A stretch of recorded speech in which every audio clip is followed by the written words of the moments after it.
Friends, જય માતાજી, જય શ્રી કૃષ્ણ। શું તમે જાણો છો ખોડિયાર માતાનો જન્મ એક શ્રાપના લીધે થયો હતો?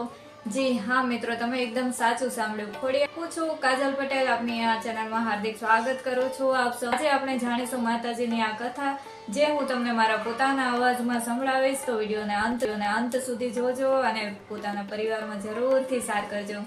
ચલો વિડીયોની શરૂઆત કરીએ।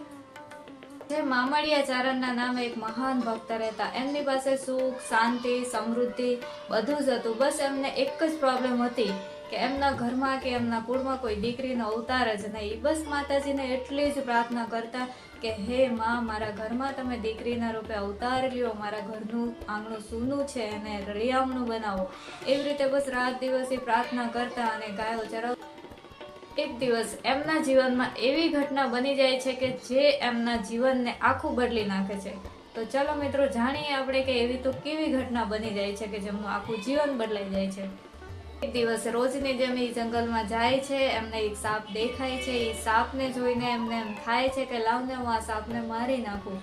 અને એ સાપને એ લાકડી વડે ઘા કરે છે અને સાપ એ પોતે નાગ દેવતા હતા અને પ્રગટ થાય છે। પ્રગટ થયા પછી મામડિયા ચારણને કહે છે કે હે મામડિયા ચારણ, તે મારી ઉપર ઘા કર્યો, હું તને શ્રાપ આપું છું કે તારા ઘરમાં, તારા કુળમાં પેઢીઓ સુધી કોઈ દીકરીનો જન્મ નહીં થાય। અને આ સાંભળીને મામડિયા ચારણ રડવા લાગ્યા, એમના પગમાં પડી ગયા અને કહેવા લાગ્યા કે હે મહારાજ, મારા ઘરનું આંગણું સૂનું છે, મારા ઘરમાં કોઈ દીકરીનો અવતાર નથી।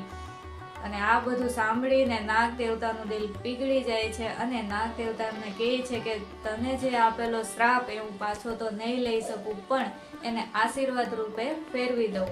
અને ત્યાર પછી એમને કહે છે કે તારા ઘરમાં 7 દીકરીઓનો જન્મ થશે, જેની પૂજા આખી દુનિયા કરશે। અને મિત્રો, આપણને બધાને ખબર છે કે ઘરે ઘરોમાં માતાજીની આપણે પૂજા કરીએ।